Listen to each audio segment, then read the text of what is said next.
Okay, my name is Lowa Beebe, and I am presenting today in my Applied Research Methods class, the MBAC 6121, and it's January 2023.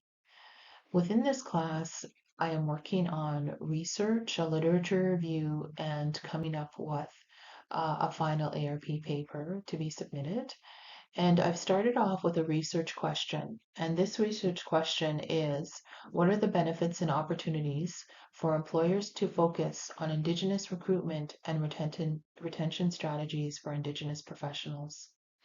With the journey of truth and reconciliation in Canada, this includes the recognition of the historical dominance through the segregation and oppression of Indigenous people participating in Canadian society and the workforce. So I hope to create a greater understanding for those that may be reviewing this ARP to really look at the obstacles that Indigenous people in Canada face in the workforce. This includes poverty, access to all types of services, education, unemployment, discrimination, workplace policies, and more. As employers today more than ever continue to adopt and implement a social responsibility of certain initiatives to build stronger communities, this work must involve participation and collaboration with Indigenous people. So I really hope to bring a different perspective to that. Having said that, one of the things that I rarely see is a distinction of the Indigenous people in Canada. We are all now being used under a certain collective term called Indigenous. In the past, we've had other titles that they've named us, and so within that, we have the Canadian Constitution of 1982 that I want to put some of the background and research as to who I'm actually speaking about and who is included within this research that I'm doing. And the first one is First Nation. First Nation people, there's well over 630 First Nations in Canada, and what does that include, and who are they, as well as the Inuit people of the North. Where is it that they dwell? How they have been specifically affected, and then the Métis. All three of these groups have had a bit of a different experience, even though they're collectively known as Indigenous. So I want to make sure to identify that there are differences and which group of people that I'm actually talking about.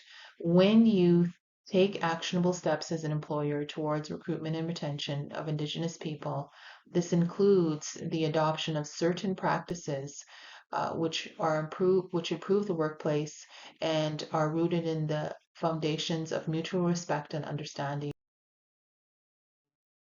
Now, when you look at this and the literature review that I had done last week, a small literature review and understanding what is out there, what case studies are out there, the method that I'm using is a qualitative one, and I want to have like an ethnographic as well perspective from this.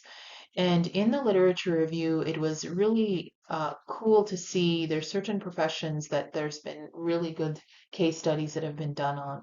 One is nurses and the healthcare workforce development within Canada, and how do you work well within that, and scoping a review of the primary healthcare workforce and what is it the effects that they have and what certain aspects and strategies that group dominated within that case study, as well as the Canadian Armed Forces and the police services in Canada.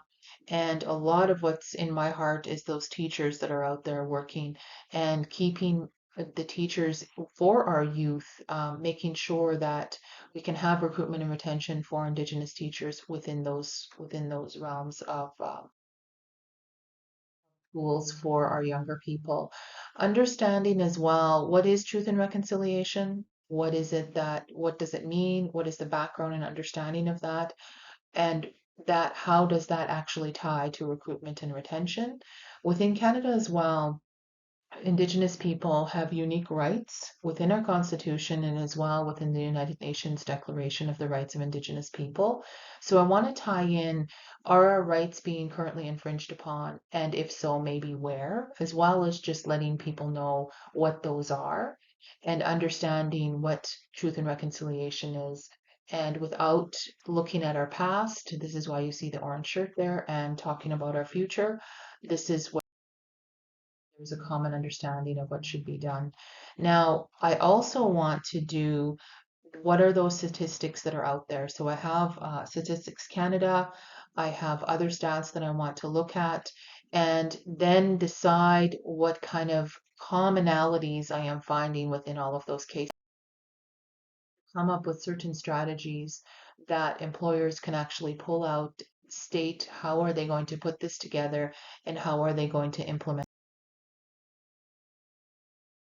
the workforce for our Indigenous professionals that are in Canada that to get into the workforce, feel better about themselves, have a common understanding in a cultural safe workspace for them to be involved in the workforce. So thank you so much for listening today.